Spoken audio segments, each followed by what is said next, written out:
Bonsoir à tous, je vous adresse tous mes meilleurs vœux pour cette année 2025 qui sera forcément meilleure que 2024 pour beaucoup, au niveau apicole surtout.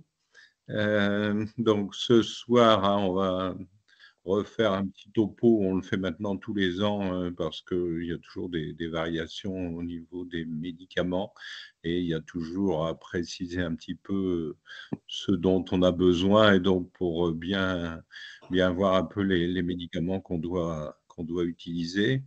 Il y a un nouveau médicament en plus qui va arriver mais qui n'est pas encore disponible cette année, on l'aura que l'année prochaine. Donc on va discuter de tout cela. Donc, bonsoir à tous. Bon, pour l'instant, on n'est pas encore très nombreux, mais je pense que on peut commander. Alors, j'ai plus rien à l'écran. Ah oui, ça y est, c'est revenu. Donc, tu peux mettre la suivante. Donc, le but, c'est de lutter contre la varroose, mais bon, vous savez qu'il n'y a pas que la varroose maintenant, donc c'est un point essentiel. Le GDSAIF, ce n'est pas uniquement pour vendre des médicaments, c'est un organisme qui fait du conseil, qui organise des réunions, des webinaires comme ce soir. On en aura un autre au mois de février. Donc, le lundi 17 février, on vous parlera du nouvel acarien Tropilelaps qui est présent en Géorgie actuellement. Et il y a des gens qui importent des abeilles ou des reines qui viennent de ces régions.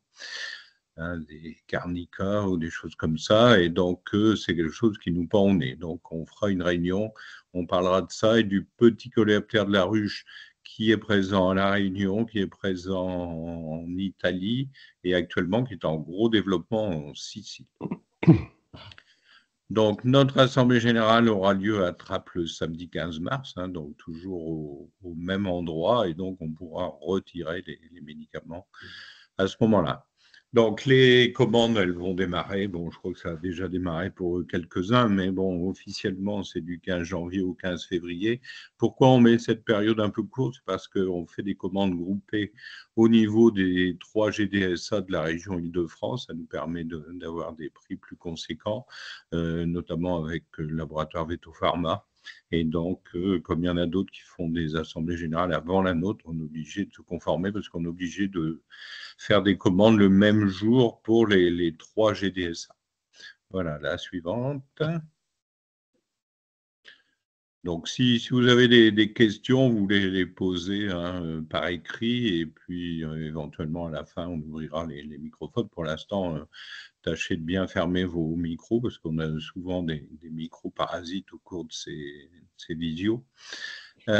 Donc, les derniers médicaments qui sont apparus contre le varroa, qui sont plus ou moins récents, la flumétrine, ça fait longtemps que ça existe. Il y avait un autre produit qui en contenait, qui a été supprimé. L'AMM a été retiré volontairement par le producteur, Polyvar Yellow.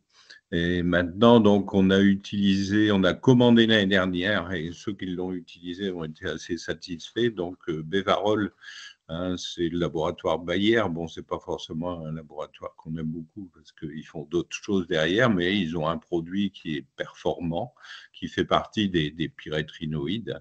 Donc, c'est de la flumétrine, il manque un R. Et donc, ce produit a donné de bons résultats l'année dernière. Par contre, il ne faut surtout pas le mettre plusieurs années de suite. On a beaucoup de résistance et il va dans les cires si on l'utilise plusieurs fois. Donc, on l'utilisera en alternance pour rompre un peu les résistances, donc une fois tous les 5 ans. Donc, par contre, pour cette année, il y a beaucoup de gens qui nous ont dit on n'a pas osé l'année dernière, etc. Et donc, ils n'avaient pas suivi le webinaire et ils ne connaissaient pas le produit. Donc, on en refera cette année en sachant que, surtout, là, on insistera beaucoup pour éviter d'en faire 2 années de suite. Le Varoxal, c'est l'année dernière où on l'a mis aussi sur le PSE, le plan sanitaire d'élevage. On est obligé de déclarer chaque médicament nouveau qui apparaît. Donc, c'est un produit qui est intéressant parce qu'il n'y a pas de glucose dedans et donc il n'y a pas de caramélisation du produit pour les gens qui font de la sublimation. Et enfin, il y a un produit Calistrip Biox, qui est un produit qui actuellement hein, et utilisé par certains avec des cartons. Il y a des gens qui trempaient des cartons dans de l'acide oxalique, qui mettaient cela. Il y a des gens qui utilisaient, c'est l'équivalent d'un produit qui s'appelle AluNCAP, qui vient d'Argentine. Et donc, il y a un laboratoire espagnol maintenant qui, depuis 2 ans, je crois, vend en Espagne et qui vient d'avoir une AMM pour la France et donc qui espère nous en vendre. Malheureusement, ils n'ont pas assez de production, donc c'est pas la peine d'essayer d'en acheter cette année, on n'en aura pas. Donc la suivante. Donc, faut bien se mettre en tête ces nouvelles molécules. Il n'y a pas de nouveautés miraculeuses qui apparaissent, simplement. Le Bévarol, c'est un produit qui nous permet de faire cette alternance. Avant, on faisait l'alternance avec la pistan, qui était du tofluvalinate. Par contre, le tofluvalinate, c'est un produit qui est très utilisé en arboriculture. Et donc, dans les régions comme le Maine-et-Loire, par exemple, les gens ont constaté beaucoup de résistance au tofluvalinate. Donc maintenant, la pistan, en plus, il a comme inconvénient d'aller beaucoup dans les cires.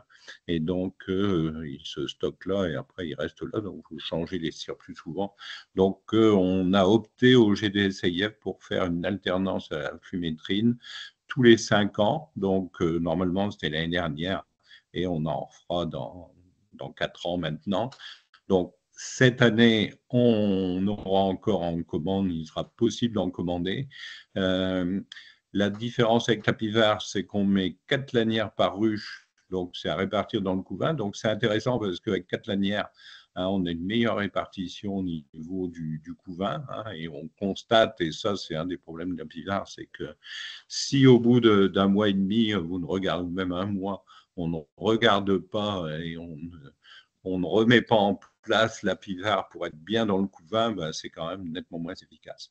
Donc là, 4 lanières, ça diffuse mieux. Les lanières ont des petits crochets en haut qu'on tourne. C'est pas hyper pratique pour mettre en place. Enfin, moi, j'avais une petite pince et avec ça, j'y arrivais plus facilement.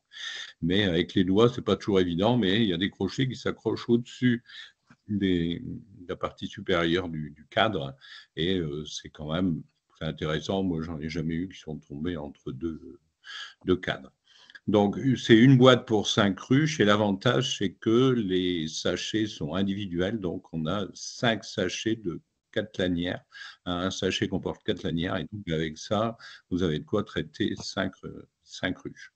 Et on laisse 6 à 8 semaines. Donc, moi, j'ai laissé personnellement 8 semaines et j'avais recommandé l'année dernière de laisser plutôt 8 semaines. Le laboratoire dit que 6 semaines, c'est suffisant. On sait qu'il en reste un petit peu quand même après. Donc, comme c'est un produit, la durée de diffusion est plus courte que celle de la Pivard. Donc, on a plus de risques de réinfestation quand on commence le traitement au mois d'août. Donc, on recommande, moi je fais toujours des traitements tardifs, je fais du retrait de couvain mâle par exemple au printemps, et donc en mettant ça début septembre et en laissant jusqu'à début novembre, on arrive quand même à avoir peu de recontamination. Bon, l'année dernière, ça a très bien marché parce que le temps n'était pas favorable. On avait beaucoup moins de risques de recontamination sur les intercultures, hein, en octobre, novembre. La diffusion se fait par contact entre les abeilles, hein, comme pour les autres produits, comme pour la mitraz. Donc, les crochets sont intégrés, hein, parce que on avait eu des crochets là, avec la Pivard ces dernières années, mais ce n'est pas pratique du tout. Un gros avantage aussi, c'est une conservation qui est longue, hein, jusqu'à 5 ans pour un sachet qui est non ouvert, et après même le paquet qui est ouvert, donc vous avez des sous-paquets, et donc ça vaut le coup comme ça de pouvoir ne pas les perdre, hein, et on a avantage comme ça avec ce produit. La suivante, Alain.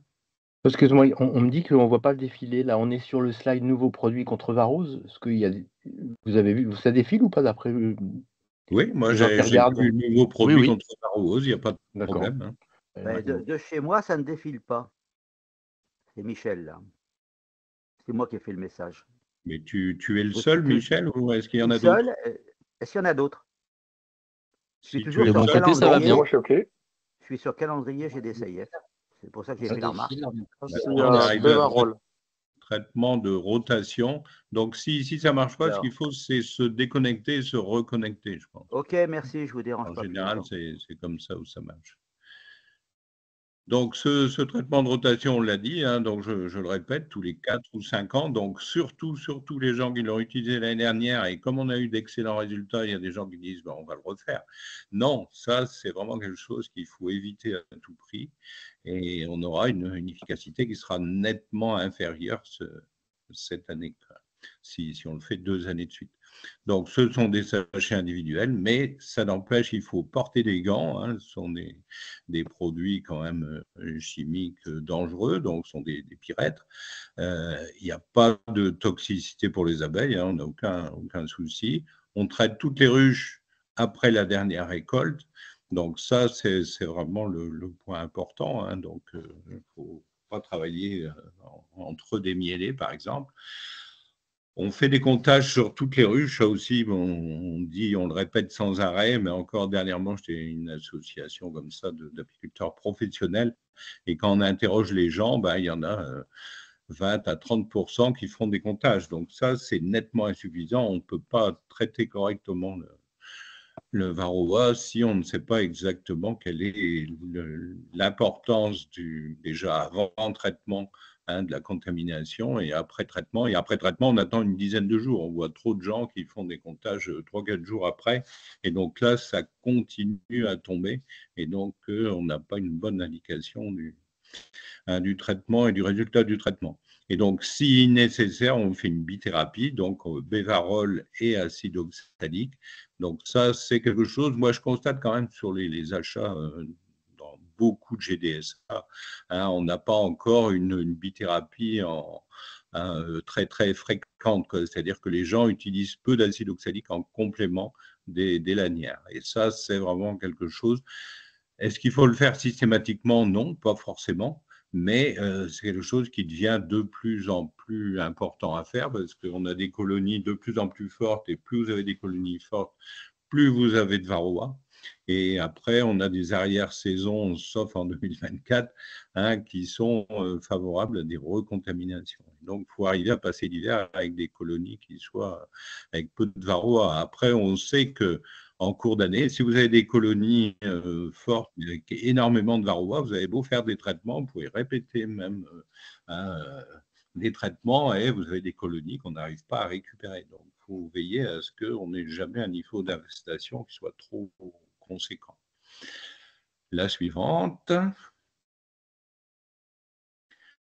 Donc ça, bon, c'est une redite, hein, donc porter des gants, bien se laver les mains, ouvrir le sachet juste avant utilisation. Et j'ai rajouté, éviter de laisser au soleil, parce que l'année dernière, j'avais un apiculteur, bon là c'était de l'apivard, mais qui râlait parce que son apivard n'a pas marché. Puis après, en discutant avec lui, il m'avait dit que pendant 8 jours, il avait laissé en plein été, à une période où il y a des fortes chaleurs, hein, ces sachets dans sa voiture. Et quand vous avez des sachets en voiture et que vous les ouvrez, au moment où vous les ouvrez, au lieu d'avoir 500 mg d'amitrase dedans, hein, il vous en reste parfois 200.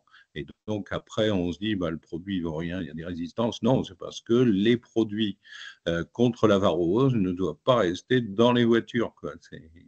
Hein, et quand il fait vraiment chaud, comme on fait en hiver pour réchauffer un peu l'acide oxalique, là on peut faire l'inverse en été, et essayer de les garder au frais quand même, et on ne les prend en voiture que le jour où on va traiter, et même quand on traite, on essaie de les mettre à l'ombre quand on a beaucoup de ruches à faire.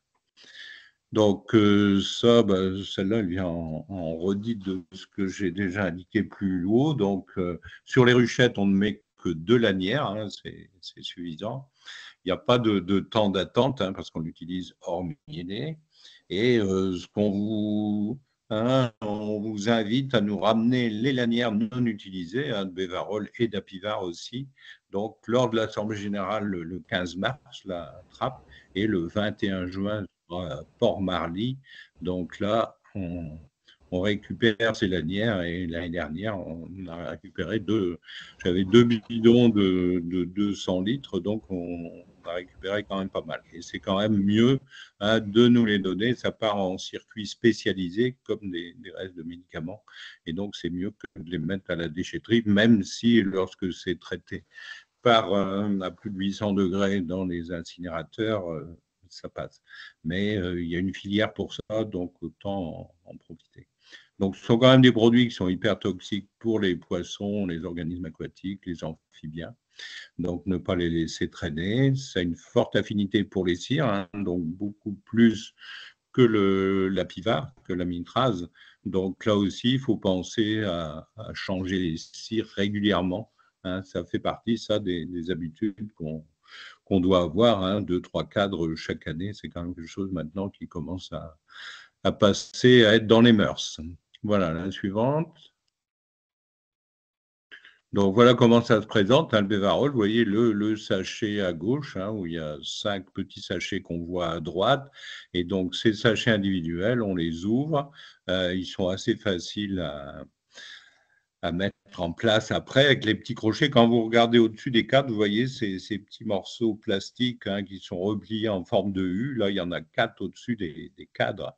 Et donc, il y a un petit rebord, hein, qui évite qu'il se redéplie. Et donc, ça, en le répartissant, et là, comme c'est réparti, vous voyez, c'est bien, quoi. Hein. C'est assez uniforme par rapport à la quantité d'abeilles qu'il y a dans la colonie. La suivante. Donc voilà comment on le met en place. Là, on voit de plus près ces petits crochets. Donc c'est un petit peu fin. C'est pas toujours évident à mettre, mais bon, ça se fait. Moi, j'avais une petite pince et je pliais au départ avant de les poser, de les faire descendre. Et on les fait descendre doucement comme ça et ça descend tout seul. Voilà, la suivante. Donc, les résultats en 2024, là, je vous donne un exemple sur un rucher de 10 ruches, où il y avait eu du retrait de couvain mâle au printemps. Bon, il manque un S. L'application donc avait été faite le 7 septembre après la dernière récolte et le retrait le 2 novembre. Donc, vous voyez, ça fait en gros 8 semaines. Donc, il y a eu un comptage qui a été fait entre le 12 et le 17 novembre. Donc, il y avait 2 ruches qui étaient à 0,43 varroa par jour, donc ce qui est bien parce que c'est en dessous de 0,5 varroa par jour. Et les autres ruches étaient toutes à moins de 0,2 varroa par jour. Donc, ce sont des comptages qui sont faits sur 5 jours. Ça peut être fait plus longtemps. C'est vrai que quand il y a encore beaucoup d'activités dans les ruches, si vous le faites sur plusieurs jours, on a quand même beaucoup de cire et c'est un petit peu plus difficile à faire les comptages. Mais là, bon, il n'y en avait vraiment pas beaucoup. Et donc, le comptage suivant qu'on a refait entre le 9 et le 14 décembre, toutes les ruches étaient à moins de 0,5 varroa par jour. Donc, quand vous voyez ça, a priori, vous vous dites, vous n'avez pas besoin de traiter avec de l'acide oxalique plus tard. Et pourtant, on a traité à l'acide oxalique parce que il y a eu une ruche qui a été apportée au rucher le 10 octobre. Elle était en cours de traitement à PIVA, un traitement qui avait été fait tardivement aussi.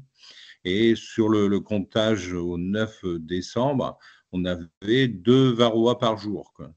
Et donc, en raison de l'introduction d'une ruche comme ça dans le rucher, une ruche qui était hyper populeuse, donc avec beaucoup plus de varroa, et donc on a fait de l'acide oxalique sur l'ensemble des 11 ruches, là, le 26 décembre, et on a refait des comptages, là, je ne l'ai pas noté, mais au mois de janvier, et pareil, on est à moins de 0,5 varroa par jour.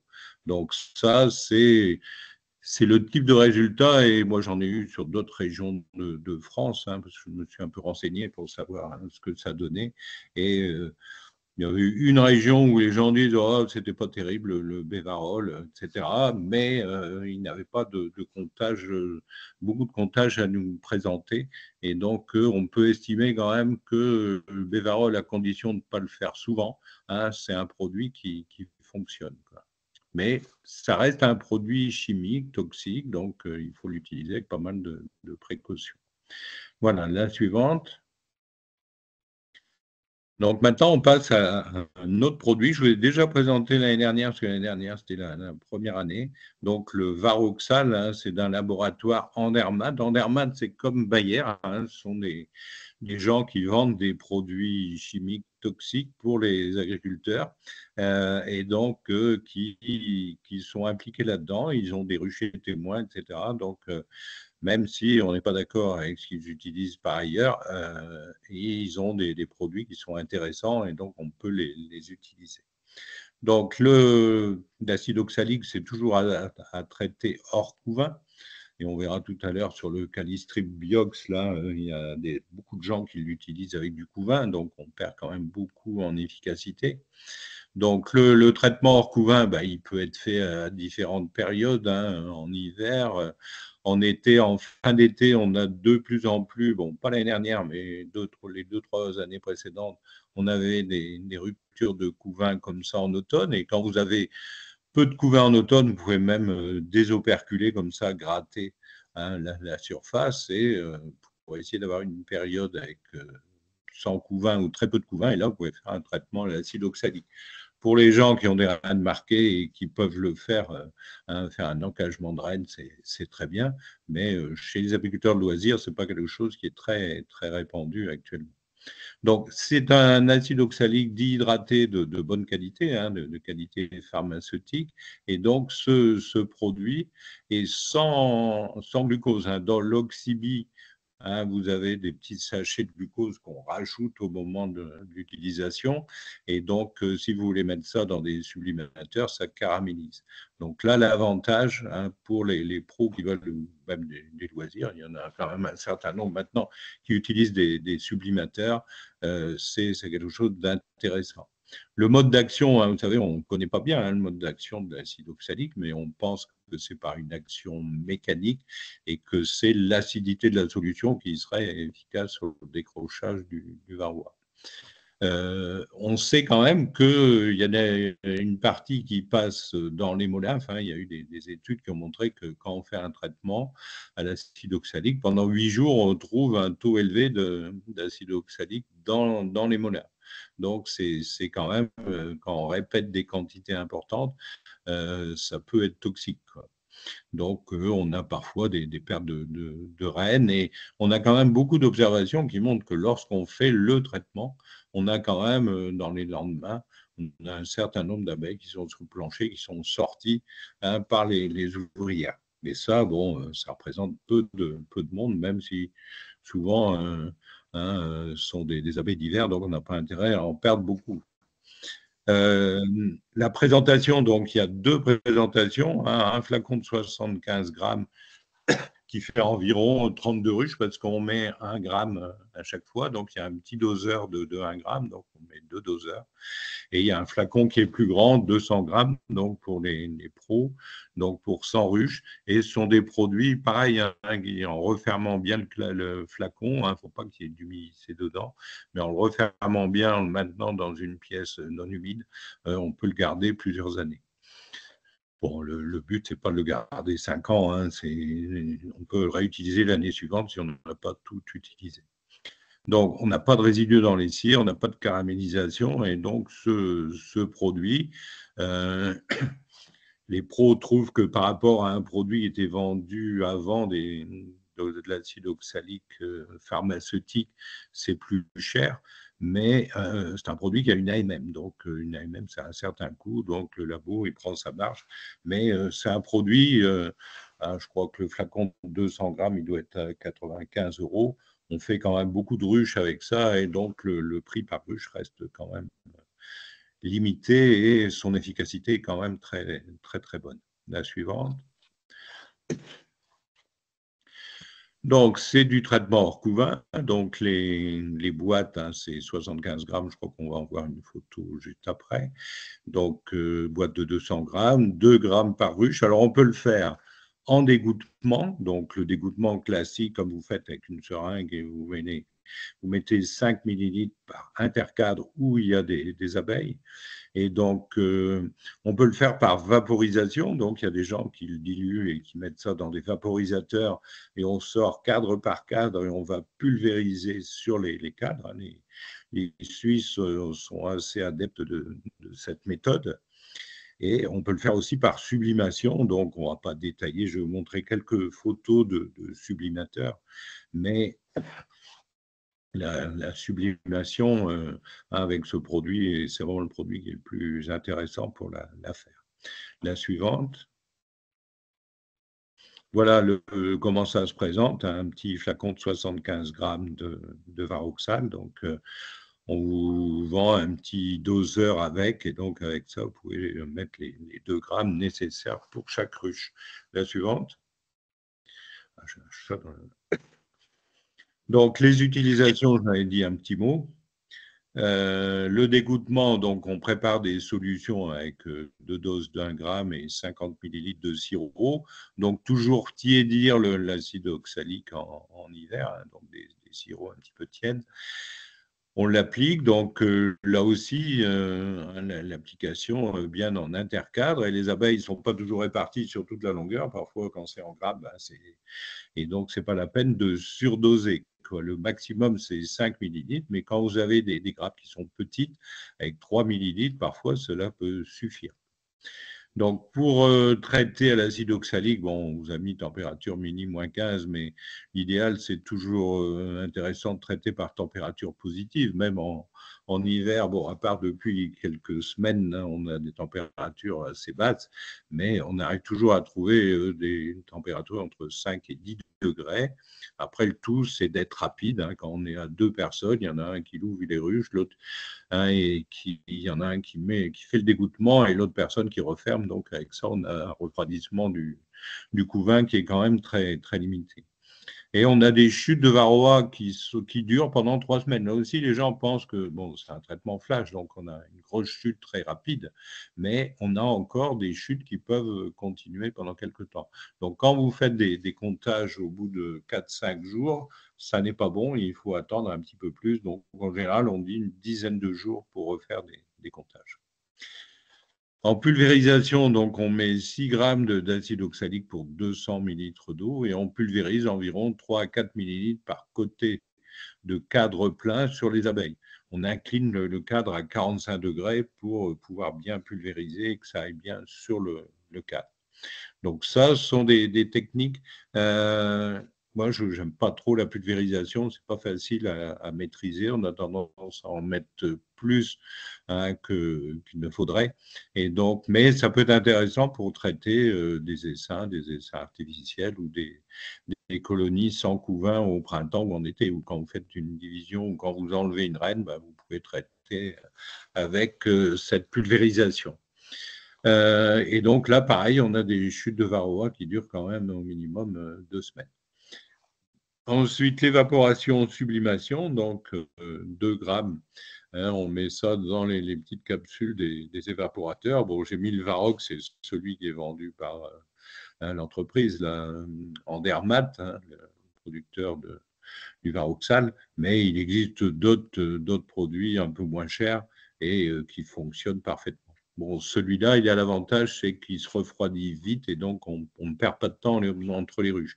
Il y a d'autres produits, il faut avoir 2 évaporateurs pour avoir le temps de le laisser refroidir entre les deux. Sinon, quand vous mettez votre produit, il commence à s'évaporer hors de la ruche avant que vous ayez eu le temps de rentrer dans la ruche. Donc l'acide oxalique est chauffé à environ à 160 degrés, donc il se décompose et c'est de l'acide formique à ce moment-là qui va être efficace. On va avoir production d'un petit peu d'eau, mais dans la ruche, ça ne gêne absolument pas. La diapo suivante.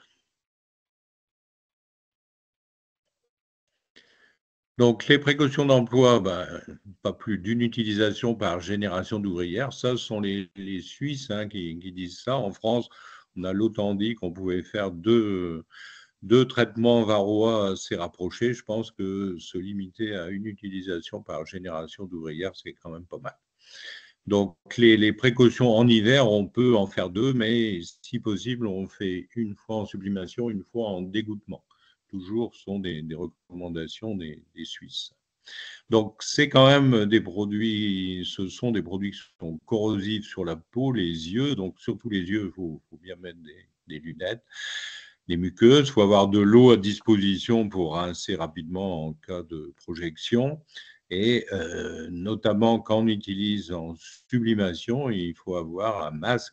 Et les masques, ce ne sont pas les masques anti-Covid. Il faut vraiment des masques à gaz qui filtrent bien et où on change les filtres aussi. Ce sont des produits quand même dangereux pour les poumons. Et donc, il faut quand même préserver sa santé. Après, il y a des gens hein, qui mettent le produit et qui arrivent à reculer, qui ne restent pas près de la ruche. Parce qu'on voit des gens qui mettent l'appareil, ils se penchent au-dessus et donc il y a quand même des vapeurs. Même si on a un masque, ce n'est pas la peine de tenter le diable et donc il vaut mieux s'écarter un petit peu de la ruche pour éviter les inconvénients et la respiration d'un produit qui est quand même hyper toxique. La suivante. Voilà le type d'appareil, hein, le Varox. Donc, vous voyez la petite coupelle au fond là-bas. Et donc là, on peut mettre les 2 grammes de Varoxal. Et avec ça, on l'introduit dans la ruche. Il y a le temps nécessaire pour que le produit diffuse. Je n'ai plus le temps en tête, mais c'est très rapide. Et donc, avec ça, on peut faire quand même rapidement un certain nombre de ruches. Et pour les apiculteurs pros, c'est un gros avantage d'avoir ce type de produit maintenant. Le suivant. Voilà, donc là, c'est la petite valise avec l'ensemble du matériel. On peut passer à la suivante. Bon, ce sont des investissements, mais ce sont des produits qui durent plusieurs années. Donc, si on est décidé à faire de la sublimation, on a le choix entre tous les produits, hein, on arrive quand même à avoir une efficacité intéressante avec des produits faciles d'utilisation. La suivante. Voilà, donc là, on met la poudre suivante. Voilà, on introduit l'appareil dans la ruche suivante. Donc, c'est vrai que pour les gens, mais je crois que Jean Riondé, là, avec les ruches basse consommation, ils ont un système pour utiliser de l'acide oxalique en sublimation, mais ils ne le font pas en bas, je crois qu'ils le font dessus. Mais il faudrait que je regarde exactement ce qu'ils préconisent, mais c'est possible aussi dans ce type de ruche. Mais on ne peut pas intervenir en bas de la ruche. Voilà, donc pour le Varoxal, c'est vu. Donc l'Oxybis, c'est un produit que vous connaissez, hein, qui est utilisé déjà depuis plusieurs années, qui est du même laboratoire que la Pivar. Donc c'est de l'acide oxalique en solution, donc avec du saccharose qui est mis en sachet qu'on remet après dans le flacon. Et donc avec un flacon, on traite une trentaine de ruches. Donc là aussi, hein, parfois on en fait plus, parfois on en fait moins, ça dépend quand même. Il faut s'adapter à la population qu'il y a dans les ruches. La conservation, elle peut se faire pendant 1 an après reconstitution, à condition de le garder au réfrigérateur. Donc ça, bon, moi, j'aime pas mettre ce type de produit dans mon réfrigérateur, mais les gens qui ont un deuxième réfrigérateur peuvent le stocker comme ça se garde facilement. Donc, c'est un emploi facile, c'est un produit qui est bien étudié, qui est efficace. Donc, toujours avec des solutions tiédies, 5 ml par intercadre, et au maximum 50 ml par ruche, mais c'est rare qu'on ait quand même du couvain sur l'ensemble des cadres. Et on a une seringue doseuse qui est fournie, c'est quand même bien pratique parce que vous mettez la dose pour votre ruche, vous mettez 70 ou 80 millilitres et donc vous pouvez faire vos 2 ruches avec 80 millilitres par exemple, et vous avez un petit tube comme ça qui prolonge la seringue, donc c'est un emploi quand même intéressant, et toujours avec une température extérieure au-dessus de 3 à 5 degrés. Mais on peut quand même traiter à l'acide oxalique en hiver quand il ne fait pas chaud, à condition de le faire rapidement. Ça, les gens de l'Est de la France ont toujours utilisé, en prenant certaines précautions, on n'a pas de soucis particuliers. La suivante. Voilà, le dégouttement. Alors, on peut même, il y a un petit tube là que je n'ai pas mis, mais avec un tube, ça permet comme ça de descendre un petit peu bien sur l'intercadre. Suivante. Donc, en dégouttement, donc, on adapte la dose selon la saison. Quand vous êtes en été, vous avez des quantités d'abeilles importantes, il faudra en mettre un peu plus. Là, on mettra les 5 millilitres par intercadre. Et quand on est en hiver et que vous avez une petite colonie, on pourra descendre de 3 à 5 millilitres par intercadre selon la population. Toujours tenir la solution tiède. Il y a des gens qui se plaignent de perdre des abeilles, mais si vous mettez un produit froid comme ça dans votre ruche, avec de l'acide oxalique, forcément, vous aurez une mortalité plus conséquente et donc vous aurez des abeilles. C'est encore quelqu'un qui m'a appelé récemment pour ça et il n'avait pas pensé du tout à chauffer son acide oxalique. Donc, toujours travailler à plusieurs pour avoir une rapidité d'action importante. La suivante.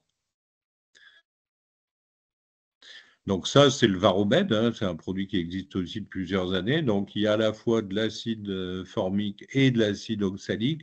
Donc c'est un produit, moi je trouve que le flacon n'est pas facile à utiliser parce qu'on presse sur le flacon, il faudrait un verre doseur comme pour le pastis.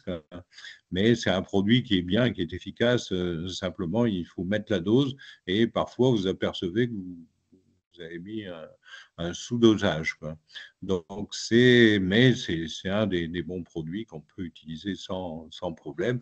Il y a des gens qui n'utilisent que ce produit-là et ils montent à 9 traitements par an sur une colonie. Quand je l'ai dit tout à l'heure, il ne faut pas mettre trop d'acide oxalique dans les colonies. Hein, le laboratoire recommande cela. Et donc, il y a très peu de gens qui le font. Hein. Les gens font parfois un traitement au printemps. Quand à la sortie de l'hiver, vous faites un comptage et que vous avez 2-3 varroa par ruche. Donc là, vous faites un traitement comme ça dès la sortie de l'hiver. Il y a du couvain malgré tout, hein, donc vous n'êtes pas en efficacité 95-98%, mais vous faites baisser comme ça, vous pouvez redémarrer la saison avec un taux de varroa quand même un peu plus faible et hein, il aura tendance à remonter quand même plus rapidement à ce moment-là. La suivante. Donc, les seuils d'infestation, bon, je vous les rappelle, hein, sur les chutes naturelles, donc comptage sur l'ange graissé. Hein, on a fourni l'année dernière des petites plaques plastifiées pour faire les comptages. Hein. Moi, j'en ai mis sur mon rucher, mais avec les plateaux, c'est quand même bien pratique. Vous mettez avec un tissu, un papier, vous étalez comme ça de l'huile ou de la graisse. Hein. Il y a des graisses spéciales, les graisses à traire. Et avec ça, ça vous permet de compter correctement hein, sur les ruches. Donc, hiver et printemps, c'est moins de 1 varroa par jour. Et après, plus vous aurez une colonie forte, plus ça va monter. Mais les normes, en gros, hein, c'est approximatif, c'est 3 varroa vers le mois de mai. 10 en juillet et en août, et on peut monter à 12 en septembre.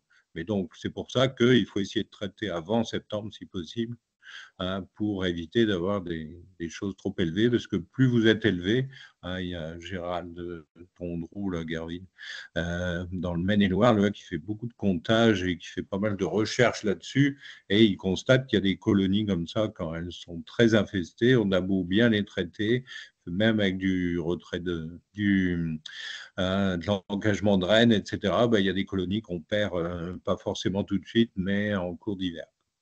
Donc, il est important comme ça de jamais trop laisser monter le comptage. Mais pour ça, il faut les faire, les comptages. Et donc, c'est quelque chose moi, j'insiste beaucoup là-dessus parce qu'on n'est pas assez bon là-dessus. Donc, c'est une espèce, comme le frelon asiatique hein, dont je m'occupe, c'est une espèce non éradicable. Hein, vous voyez, depuis qu'il est là, il y en a toujours. Ça revient d'une année sur l'autre. Il y a des réinfestations en fin d'été. Donc, il faut être de plus en plus technique et il faut suivre toutes les formations et toutes les études qui sont faites.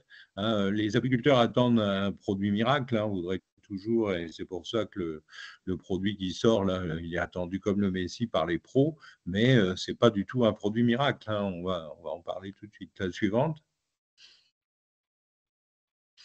Donc, on adapte le traitement contre varroa en fonction des comptages. Donc, on fait des comptages avant et après traitement. L'idéal, c'est de faire du retrait de couvain mâle au printemps. Donc, si vous faites 2 fois ou 3 fois du retrait de couvain mâle au printemps, hein, encore récemment, j'ai discuté avec Gwenaël Delamarche qui fait ça depuis 5 ans. Et c'est un gars qui a 800 ruches hein, en Bretagne. Et il s'en trouve très, très bien. Et donc, avec ça, il perd très, très, très peu de ruches. Et il a des infestations qui restent dans les normes. C'est du travail. Bon, lui, il a calculé ça au niveau de temps de travail et tout, et en termes de quantité de miel et de qualité de ses ruches, il fait aussi des essaims. Donc, il est largement gagnant avec ses calculs économiques en pratiquant ce retrait de couvain mâle. Donc, on peut faire un traitement chimique après la mielée. Donc, ça, c'est ce qu'on préconise aussi, hein. Donc, un retrait de couvain mâle et après, on va mettre du Bévarol ou de la Pivard. Donc, cette année, normalement, tous ceux qui ont fait du Bévarol l'année dernière vont commander de la Pivard. Et ceux qui n'ont pas fait de la Pivard l'année dernière feront du Bévarol. Et on essaiera d'être vigilant quand vous ferez vos commandes. On rentre les commandes sur le site Internet et là, on verra si vous respectez bien cela et on vous fera la remarque sinon parce qu'on court à la catastrophe et donc il faut essayer, même s'il y a des gens qui disent la Pivard c'est moins efficace qu'avant. Non, la Pivard reste efficace dans la mesure où on fait cette alternance. Donc, l'acide oxalique hors couvain, donc il y a beaucoup d'acide oxalique qui n'est pas fait hors couvain, donc c'est moins efficace, hein. L'acide oxalique, c'est 95 à 98% d'efficacité quand on le fait hors couvain, mais on l'utilise souvent pas au bon moment. Adapter les traitements chaque année selon le climat et l'infestation. Vous avez vu, l'année dernière, on a eu un climat qui a été très défavorable pendant toute l'année. Moi, j'ai trouvé qu'on n'avait pas plus de varroa que d'habitude, mais il faut surveiller ça. Et l'alimentation, c'est quand même le meilleur médicament de l'abeille. Donc, avoir des abeilles avec des bonnes protéines qui se défendent bien contre toutes les infestations, parce que quand vous avez du varroa, bah, évidemment, ça favorise d'autres affections. On a les maladies virales derrière, dont les abeilles, le virus des abeilles aux ailes déformées. Et donc, il y a 2-3 autres virus aussi qui profitent de l'affaiblissement de la colonie. Donc, c'est la base, c'est vraiment essentiel, hein, d'être efficace là-dessus. Le suivant. Alors, le Calistrip Biox, alors ça, on est en train de renouveler notre PSE, là, un renouvellement partiel. Donc, on a introduit ce produit qui est produit par le laboratoire Calier en Espagne, qui a demandé une AMM en France. Mais comme j'ai dit tout à l'heure au début, il sera disponible en France, mais très très peu. Donc, pas la peine d'aller se battre pour en avoir. Donc, on en aura l'année prochaine. L'année prochaine, il sera sur le bon de commande. Donc, c'est de l'acide oxalique en lanière, hein, comme la Pivard ou le Bévarol. Et donc, ce sont des sachets de 2 rubans et de 10 rubans et on met 2 rubans par ruche comme la Pivard. Alors, il y a des gens qui pensent, hein, que ça remplace le Bévarol et la Pivard. Non, pas du tout, parce que quand vous mettez du Bévarol ou de la Pivard, vous avez un traitement qui est long et qui joue comme ça, hein, progressivement sur les varroas qui sortent du couvain. Là, on va avoir un petit peu cet aspect-là, mais on risque de créer des résistances à la longue et on va laisser ça quand même pendant, j'ai plus le temps nécessaire, mais je crois que c'est 6 semaines. Et donc, c'est pas un produit qui est à faire pendant l'été. Donc, si possible, si on a une période hors couvain au mois de septembre, on peut l'utiliser à cette période-là, mais c'est quand même ce que les pros attendent et je pense qu'il y a eu des études faites par l'INSAP et d'autres études faites par les Suisses et les études suisses ont montré que ce n'est pas aussi efficace que ça parce qu'on ne l'utilisait pas au bon moment. Donc, et par contre, on ne peut pas l'utiliser quand il fait non plus trop froid. La suivante. Donc, vous avez vu la composition, hein, il n'y a rien d'extraordinaire. Donc, on l'utilise hors couvain ou avec très peu de couvain. Donc, quand il y a peu de couvain, on peut aller désoperculer et là, on pourra l'utiliser, ça sera intéressant. L'acide oxalique ne pénètre pas dans les cires, donc il ne pénètre pas non plus dans le couvain operculé. Son action est directe sur les abeilles, hein, comme l'autre, les acides oxaliques qu'on utilise par ailleurs. L'efficacité est plus faible si on a une infestation forte et une colonie très populeuse. Il faut traiter toutes les colonies, hein. On ne va pas se dire on va traiter ça sur 10 colonies sur 20. Non, non, c'est l'ensemble des colonies. On va faire des comptages 10 jours après le retrait. Et donc, on retire les bandes après 6 semaines. Ouais, c'est bien noté là. Et donc, on n'utilise surtout pas pendant la mielée. Donc, c'est un produit, vous voyez, qui est intéressant a priori parce qu'on laisse 6 semaines, mais utiliser 6 semaines de l'acide oxalique à petite dose, il y a certains scientifiques qui sont un petit peu inquiets parce qu'ils pensent qu'à la longue, on pourrait développer des résistances à l'acide oxalique qu'on n'a pas du tout actuellement. Mais bon, on va voir cette année, les gens, on va voir les études pour les pays, l'Espagne où ils l'utilisent, et puis quelques personnes en France, quelques apiculteurs qui vont l'utiliser. Et à partir de là, on verra si oui ou non on peut le mettre. Mais il y a une grosse attente, surtout chez les professionnels. La suivante. Donc, je résume en gros ici, donc, pour traiter la varroose, donc, on adhère au GDSAIF et donc, sur les bons de commande, pensez bien à remplir la case adhésion. Hein. Il y en a certains qui adhèrent par le SIARP ou par le SAVO, par exemple, mais pour d'autres, il y en a beaucoup qui oublient de payer leur cotisation. Donc, Hubert Nantin, notre trésorier, est obligé de vous relancer. Donc, il faut le ménager. Hein, il a déjà suffisamment de travail. Donc, on traite après la dernière récolte, donc avec les médicaments qu'on va commander maintenant. Donc, les commandes, on fait une commande maintenant et on refera une commande au mois de mai. En général, c'est plutôt les pros qui nous demandent de commander en mai, parce que ça leur permet de savoir combien ils auront fait d'essaims et donc d'adapter leurs commandes à leurs besoins. Mais si vous pouvez passer vos commandes dès maintenant, c'est quand même l'idéal. Donc, les produits, on va le voir sur le bon de commande après, hein, ils sont notés, Apivar, Bevarol, Apilifevar. Donc, je ne veux surtout pas voir un apiculteur qui commande à la fois de l'Apivar et du Bevarol. Hein, il faut choisir. Et donc, c'est une année sur 5 pour le Bevarol. La suivante. Donc, voilà le bon de commande. Donc, le bon de commande, il n'a pas changé par rapport à l'année dernière. Il y a des petites augmentations. La revue La Santé de l'abeille qui est passée à 22 € au lieu de 20. Mais pour avoir comme ça des numéros tous les 2 mois et vu la qualité de l'information qu'on a, je vous assure que c'est vraiment une revue qui est intéressante, qui n'a rien de comparable avec les revues syndicales et qui apporte au niveau technique vraiment, qui apporte toujours des choses nouvelles et il y a les tests d'efficacité, etc. Donc, pour moi, tout le monde devrait s'abonner à la Santé de l'abeille. Donc, pour l'instant, on a, je ne sais plus, 20% d'abonnés parmi nos adhérents. La cotisation au GDSAIF, elle passe de 16 € à 18 €. Alors là, on a aussi au niveau régional, maintenant, on a embauché une salariée à mi-temps, qui est une apicultrice pro d'ailleurs, et donc qui nous aide beaucoup. Et donc, évidemment, elle est payée par une subvention de France Agrimaire. Hein. Donc ça, c'est acquis. Mais par contre, il y a quand même des frais annexes et donc on a besoin d'avoir un petit peu plus de cotisation pour cette organisation régionale. Et donc, je ne sais pas si vous avez reçu, on envoie régulièrement au niveau régional des infos comme ça à tous les apiculteurs.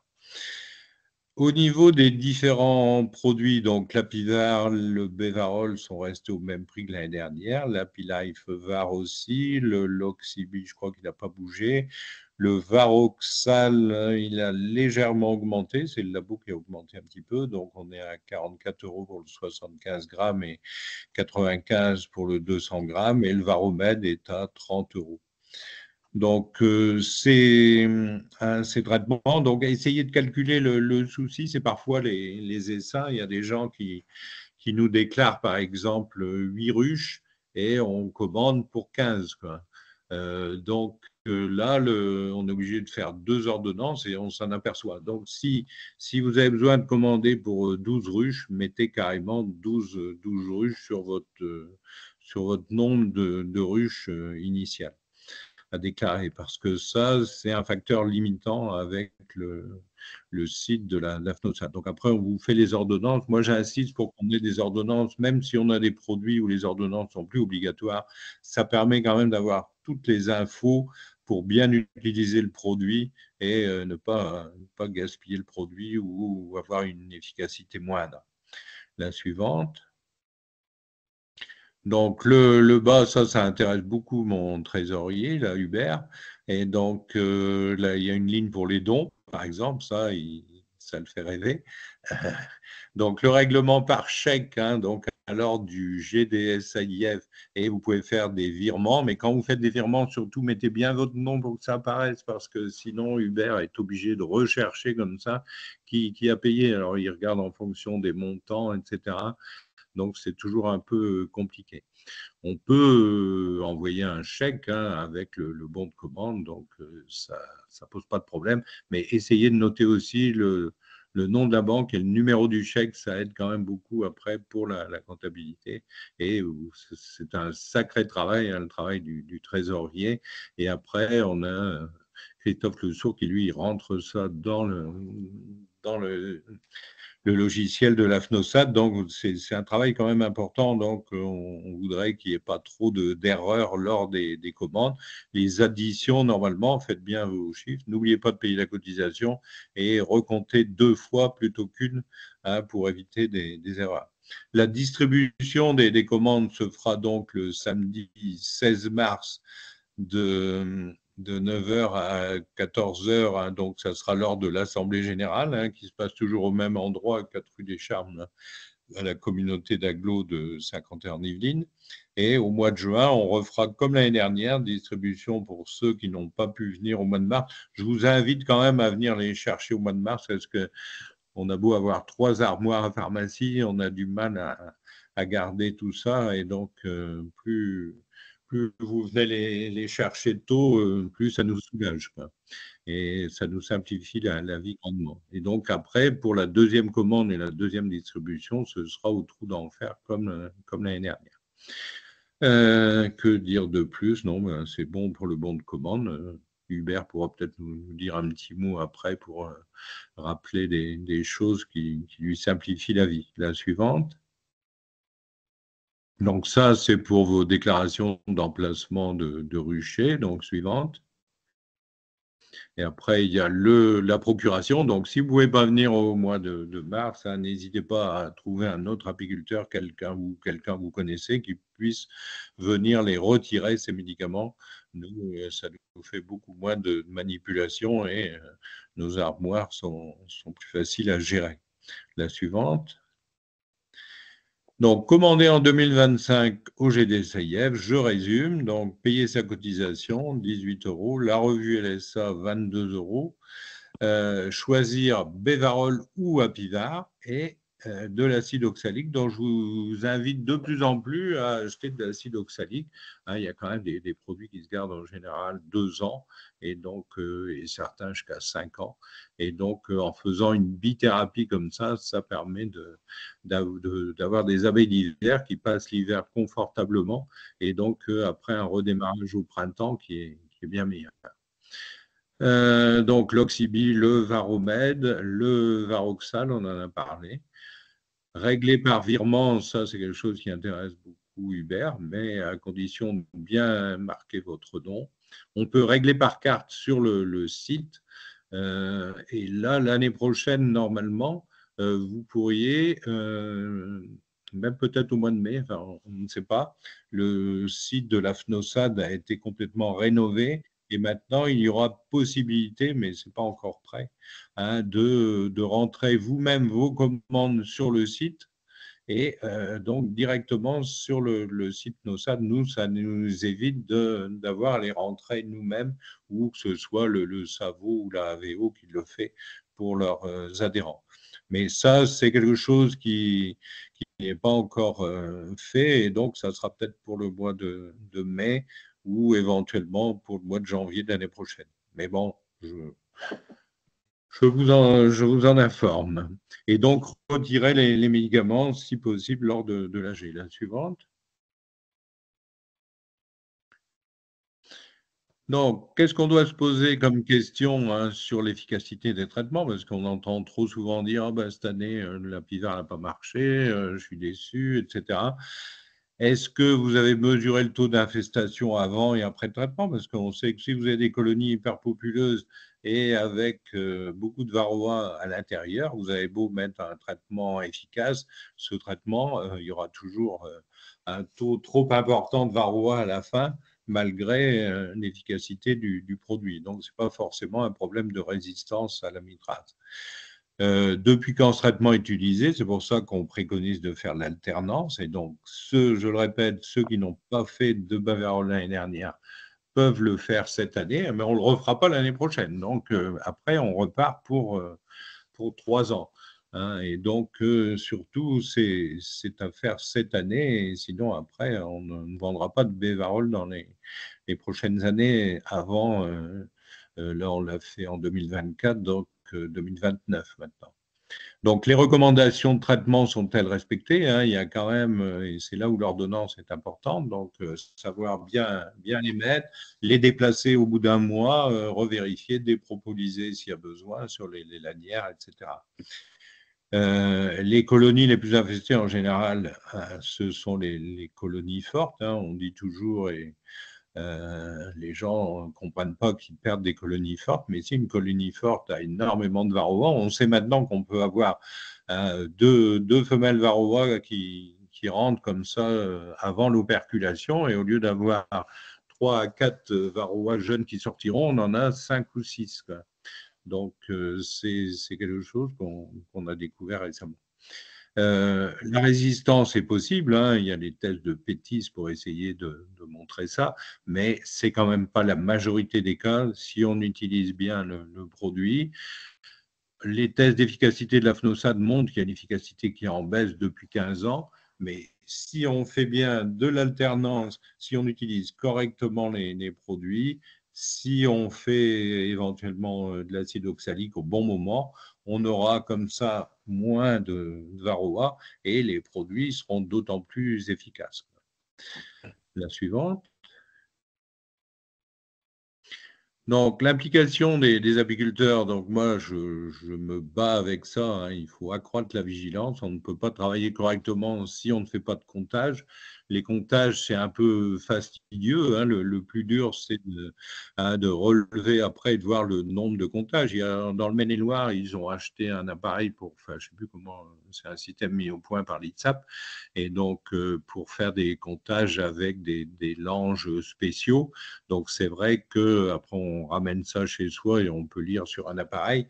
C'est un petit peu lourd quand même et je pense que le comptage qu'on fait comme ça sur les langes graissées avec peu de ruches, c'est quelque chose qui peut fonctionner quand même et qui est suffisamment efficace et quand même relativement simple. Donc, il faut développer la précision d'utilisation des médicaments, il faut développer une bonne stratégie technique. Donc, les bithérapies, ça devient de plus en plus important. Hein. Retrait de couvain mâle au printemps, lanière par la suite, et si besoin, acide oxalique en fin d'année, en période hors couvain. Donc, c'est quand même quelque chose qui se voit de plus en plus. Appeler les TSA. Alors là aussi, c'est vraiment quelque chose. Les TSA, normalement, ils doivent visiter 20% des adhérents tous les ans. Et pour l'instant, on n'y arrive pas. Et donc, on insiste beaucoup là-dessus. Là, on va en parler à l'Assemblée générale de l'AFNOSAD en fin de semaine. Et Odile, notre vétérinaire, va envoyer comme ça à 20% de nos adhérents un courrier par lequel ils doivent faire venir un TSA. Les TSA, c'est pour vous aider, c'est pas pour aller regarder ce qui se passe chez vous et vous critiquer. C'est vraiment pour apporter un plus. Quand on a un œil extérieur qui arrive dans un rucher, c'est toujours intéressant. Et il y a des gens qui étaient un peu tentés de le faire, et puis après les visites, souvent les gens sont emballés. Donc, n'hésitez pas, vous nous appelez ou si vous recevez ce courrier, répondez-y. Et n'hésitez pas à appeler parce que les TSA passent beaucoup de temps au téléphone et malgré tout, il y a peu de gens qui arrivent à se décider alors qu'on a quand même des pertes importantes chaque année dans les ruchers et on peut arriver à les diminuer avec d'excellents conseils. Les TSA, on a refait une formation là, en fin d'année dernière pour les TSA, donc ils sont bien au courant des évolutions qui se passent en apiculture et ils ont une formation faite par la FNOSAD qui est d'excellente qualité et donc je vous assure qu'on est gagnant à les appeler. Donc, suivre les formations, hein, toujours se tenir au courant de ce qui se passe, définir donc les stratégies techniques. Donc, l'alternance, c'est vraiment un point important et les gens qui l'ont fait l'année dernière, moi, j'ai pas eu de personne qui qui l'ont regretté. Surveiller les colonies les plus populeuses, hein, c'est celle-là qui nous pose le plus de problèmes. Et en fin d'année, hein, lorsque le temps est favorable, bon, l'année dernière, ça l'était un peu moins, surveiller les réinfestations. La suivante. Donc, les méthodes biotechniques, donc je résume, un retrait de couvain mâle au printemps, des operculations de couvain, ce sont quand même des choses simples, mais ça, on va le faire quand il n'y a pas trop de couvain. J'ai regardé cet après-midi l'orphelinage, il y a 2 numéros de la revue La Santé de l'abeille, le 321 et le 319, où il y a des techniques comme ça d'orphelinage qui sont pratiquées. Et donc, quand soit vous prenez la reine et vous traitez à ce moment-là sur une période hors couvain, le temps qu'elle réponde, et de l'autre côté, sur la partie où vous avez enlevé la reine, 3 semaines après, vous faites aussi un traitement acide oxalique, et là, ça vous permet comme ça, au mois de juillet, par exemple, hein, ou juin, d'avoir comme ça des traitements qui soient intéressants avec peu de couvain dans les colonies. Lorsque vous faites des divisions au printemps aussi, pensez à utiliser de l'acide oxalique, hein, si vous avez fait des comptages au printemps, ça vous permet comme ça de faire un traitement du varroa à ce moment-là. Et donc, les divisions en juillet après récolte, Armin Pern, là, notre vétérinaire, là, lui, pratique ceci après les récoltes. Et donc, hein, il a tout un système qu'il nous a déjà expliqué et je pense qu'il nous le réexpliquera, hein, pour faire des divisions à ce moment-là. Et donc là, ça permet de traiter hors couvain. Parce que le problème d'acide oxalique, c'est qu'on traite en général avec du couvain et donc on n'a pas l'efficacité requise et désirée. Voilà, la suivante. Alors, donc, je rappelle notre calendrier. Hein, donc, le webinaire, le lundi 17 février, on parlera de Tropilelaps et du petit coléoptère de la ruche, Aetina tumida, hein, qui risque d'arriver chez nous. Donc, il faut être vigilant parce qu'on le voit très difficilement dans les ruches. Même les pièges qu'on met actuellement, c'est peu efficace. Et donc, on a commencé à mettre des ruchers sentinelles en Île-de-France à côté des aéroports. Je crois qu'au Bourget, à Orly, ça commence à se mettre en place. Et donc, on vous tiendra informé. Mais bon, le petit coléoptère, il n'arrivera pas forcément par les aéroports. Maintenant, on a beaucoup de produits qui arrivent par la poste.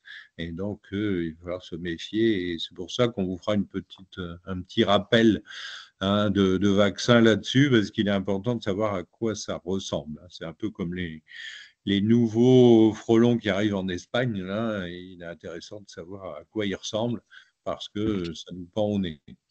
Donc, l'Assemblée générale du GDSIF aura lieu le samedi 15 mars, donc à Trappes, et donc avec des conférences. Toutes les conférences ne sont pas encore décidées. On sait qu'on aura Happy Flore Dev, là, hein, une organisation qui travaille beaucoup à l'étranger pour aider les apiculteurs en Afrique notamment. Mais il y aura d'autres conférences techniques et il y aura surtout des ateliers techniques. C'est quelque chose ça, qui marche bien. Je trouve que c'est assez concret de faire parler certains apiculteurs ou techniciens sanitaires apicoles et de montrer un petit peu comment ils gèrent certaines pathologies. Et donc les commandes, là, on vous incite à faire les commandes du 15 janvier au 15 février. Bon, on sait qu'il y a toujours des retardataires, c'est pour ça que j'insiste là-dessus. Et donc, passez vos commandes en faisant attention à votre bon de commande. La suivante. Alors, je crois qu'on arrive à la fin. Et donc là, vous voyez, à gauche, vous avez Varroa et à droite, vous avez Tropilelaps. Donc ça, c'est pour vous inciter à assister au webinaire du mois de février. On fera ça avec Odile Fage. On va préparer comme ça une petite piqûre de rappel. Voilà, en tout cas, je vous remercie beaucoup.